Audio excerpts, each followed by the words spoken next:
தமிழ்நாடு அரசு துறையில் ஒரு வேலைவாய்ப்பு அறிவிக்கப்பட்டாங்க. கல்வி தகுதி வந்து டிகிரி.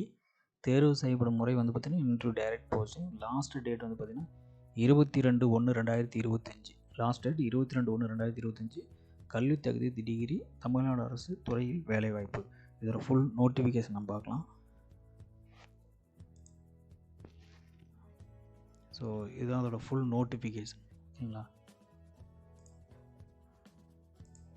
மாவட்ட நலவாழ்வு சங்கம், கோவை மாவட்டம் மருத்துவர் மக்கள் நலவாழ்வு விளம்பரம் சொல்லியிருந்தாங்க. ஸோ அதுதான் அதோட ஃபுல் அஃபிஷியல் வெப்சைட் வந்து இதுதான். ஓகே, வெப்சைட் வந்து இதுதான். இதை கிளிக் பண்ணிங்கன்னா வியூ அண்ட் நோட்டிஃபிகேஷன் கொடுத்துறாங்க. வியூ பண்ணிங்கன்னா உங்களுக்கு அப்ளிகேஷன் பண்ண முடியும், நோட்டிஃபிகேஷனும் கொடுத்துட்டாங்க. ஸோ நோட்டிஃபிகேஷன் நம்ம பார்க்கலாம். இப்போ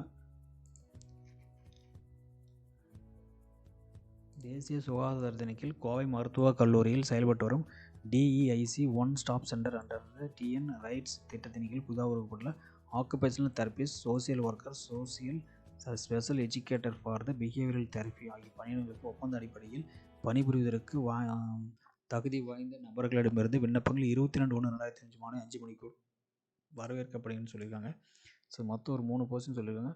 special educator for behavioural therapy ஒருவங்க bachelor master degree in special education in intellectual disability from the UG recognised university சொல்லியிருக்காங்க.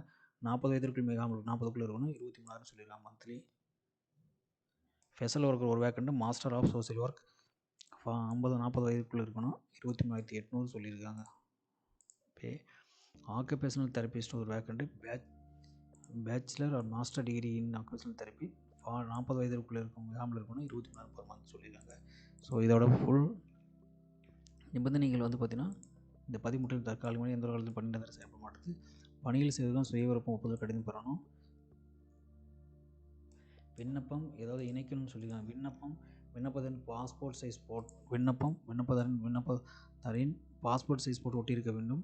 பிறந்த நாளுக்கான ஆதாரம் பிறப்பு சான்றிதழ் இருக்கணும். கல்வி அது 10ஆம் வகுப்பு சான்றிதழ், 12ஆம் வகுப்பு சான்றிதழ், கல்வி தகுதியின் சான்றிதழ் 10ஆம் வகுப்பு சான்றிதழ், 12ஆம் வகுப்பு சான்றிதழ், இருப்பிடத்திற்கான சான்றிதழ், வாக்காளர் அட்டை, ஆதார் அட்டை இல்லை குடும்ப அட்டை ஏதாவது ஒன்று இருக்கணும். தொலைபேசி ரசீது, மின்கட்ட ரசீது சொல்கிறாங்க. உரிய நிறுவனமிடமிருந்து பெறப்பட்ட தடையில்லா சான்று, ஓகேவா, அப்ஜெக்ஷன் சர்டிஃபிகேட் இருக்கணும். உரிய நிறுவனத்தில் சிறப்பு தகுதி சான்று எதாவது சொல்லலாம். விண்ணப்பதாரர் அனுப்ப வேண்டிய முகவரி வந்து பார்த்திங்கன்னா உறுப்பினர் செயலாளர், மாவட்ட சுகாதார அலுவலகம், மாவட்ட நலவாழ்வு சங்கம், டிஸ்ட்ரிக்ட் ஹெல்த் சொசைட்டி, மாவட்ட சுகாதார அலுவலகம், ரேஸ் கோர்ஸ் ரோட், கோயம்புத்தூர் சொல்லுவாங்க. விண்ணப்பங்கள் வந்து நேரிலோ அல்லது விரைவு தபால் மூலிமா, ஓகே, நேரில் கொடுக்கலாம். இல்லைன்னா விரைவு தபால் ஸ்பீட் போஸ்ட் மூலம் என்ன பண்ணுவீங்க, விண்ணப்ப பணி வந்து கோயம்புத்தூர்.nic.in இணையதளத்தில் டவுன்லோட் பண்ணிக்கலாம். சரிங்களா? ஸோ இதோட அப்ளிகேஷன் ஃபார்ம் வந்து இதான் கொடுத்துருக்காங்க. ஃபுல்லாக இருக்குது பார்த்தீங்கன்னா.